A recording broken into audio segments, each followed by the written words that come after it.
Meus amigos, grande momento desta quinta-feira, o nosso encontro, a nossa conversa, neste 7 de outubro.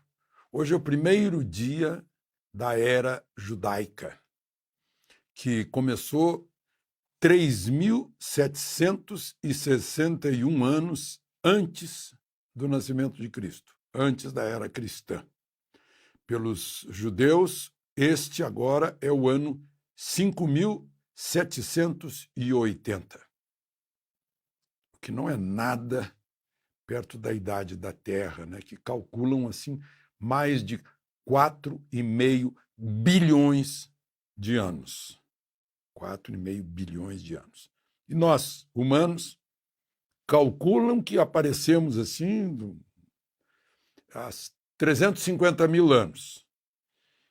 Mas ficamos assim do jeito que nós somos hoje há uns 50 mil anos. Só para a gente ter a proporção do tamanho das coisas, né? Bom, e hoje foi um dia de muita atividade. Eu comecei o dia sendo entrevistado por 3 emissoras de rádio dos Estados Unidos. A nossa rádio USA, em Boston, e 2 na Flórida.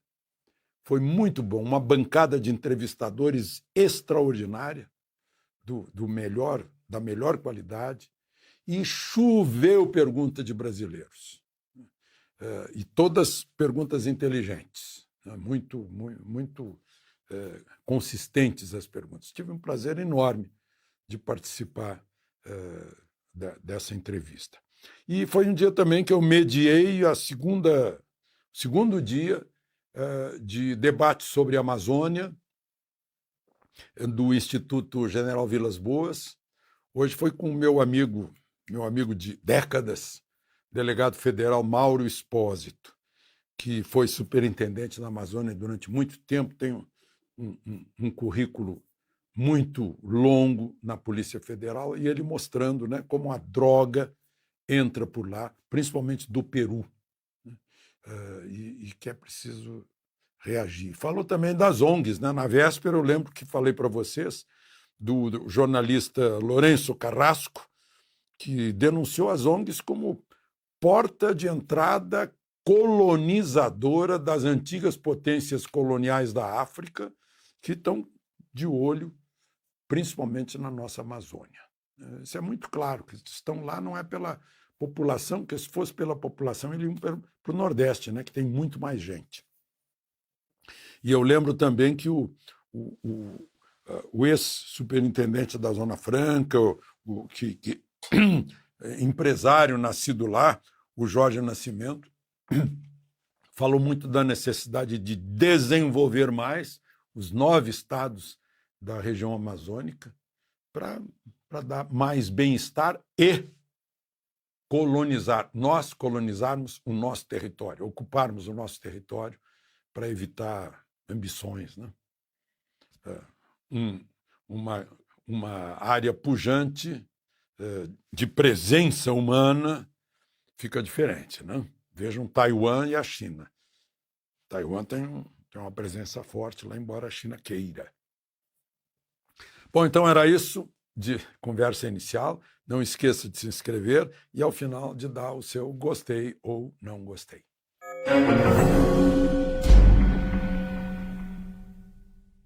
Bom, primeiro assunto de hoje, o presidente Bolsonaro, como eu contei ontem para você, se ofereceu para ir depor naquele inquérito de interferência da Polícia Federal, né? Foi acusado pelo ministro Sérgio Moro de querer interferir na Polícia Federal.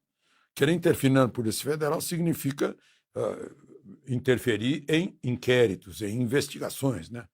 Porque interferir na Polícia Federal é subordinada a ele, né? Subordinada ao ministro da Justiça, mas o ministro da Justiça é subordinado ao presidente, portanto, a Polícia Federal é subordinada ao presidente. E o presidente não pôde sequer nomear o diretor que ele queria, porque o Supremo não deixou, numa interferência que passa por cima do artigo 2º da Constituição, que diz que os poderes são independentes e essa é uma situação interna corporis do Executivo. Eu falei mais rápido porque é uma repetição. E não custa repetir que a Constituição tem que ser cumprida. né, e que é uma tragédia se o país não cumprir sua Constituição. Bom, vamos em frente. Outra notícia. Bom, sim, aí o ministro Alexandre de Moraes, né, diante desse oferecimento do presidente, não, eu quero depor. O ministro Alexandre de Moraes disse que a Polícia Federal, então, que vai colher o depoimento, marcar a data. Bom, o ex-ministro Sérgio Moro está lá no inquérito, né? Se ele fez uma denúncia que virou calúnia, isso é crime de denunciação caluniosa. Já vou entrar nisso agora no assunto seguinte, porque a direção do PTB expulsou a Cristiane Brasil, que é filha de Roberto Jefferson, que está preso por crime de opinião, expulsou o pastor que é presidente do PTB no Distrito Federal, pastor Fadi Farai, e expulsou o jornalista Oswaldo Eustáquio. Eu nem sabia que... Eu acho que jornalista nenhum deve se filiar a partido político, né? Eu não sou filiado nem a time de futebol, né?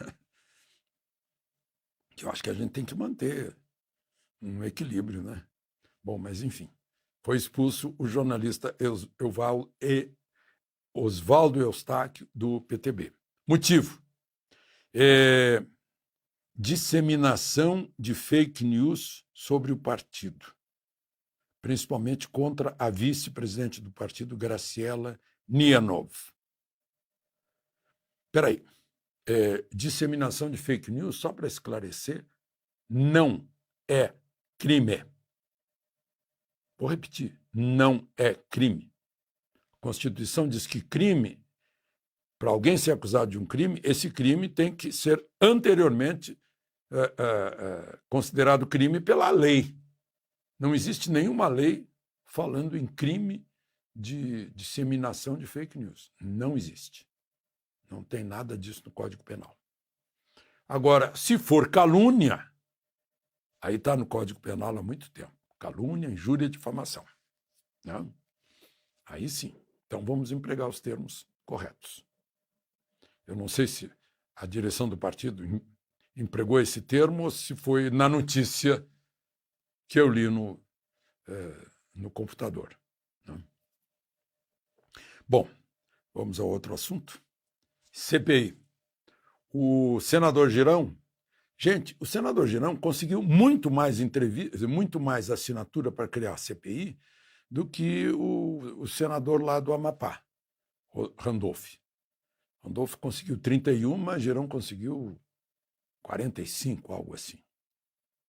Mas ele não conseguiu nada do requerimento dele, né, que era para saber que deu o dinheiro federal que estava aqui e que foi para respiradores que não foram entregues, para hospitais de campanha superfaturados, né, para máscaras e equipamentos de proteção individual superfaturado. Mas não pode, o Supremo disse que não pode investigar. Onde é que se viu CPI federal investigar? Está lá na lei, não pode, no regimento interno do Senado, se não me engano, não pode, nem prefeito, nem governador. E o que fez agora o senador Girão? Não pode? Então tá, vamos convidar para depor na CPI o presidente da CPI do Rio Grande do Norte, um deputado do Solidariedade, é o deputado Kelps Lima, para ouvi-lo, porque eles levaram lá o Carlos Gabas, que quando era ministro da Previdência, se não me engano, é o que levava a presidente Dilma na carona da moto, em sortidas, né? E ele é que era o secretário executivo que pagou os 48 milhões para a loja Hemp quer dizer maconha, né? De 300 respiradores que não foram entregues. 48 milhões do seu dinheiro, do meu dinheiro, do nosso dinheiro. Não foi dinheiro dos marcianos, não. Nem foi emprestado por Taiwan. Então ele está convocando, está convidando. Agora, não sei se a CPI vai topar, porque já disse que vai encerrar dia 20 e decidiu chamar de novo o ministro da Saúde, ministro Queiroga, para falar no dia 18. Aliás, aquela história que eu contei para vocês aqui, dos túmulos dentro do espelho d'água do Congresso, muita gente me perguntou, mas que história é essa? Que ideia macabra, né? Que é isso? Né?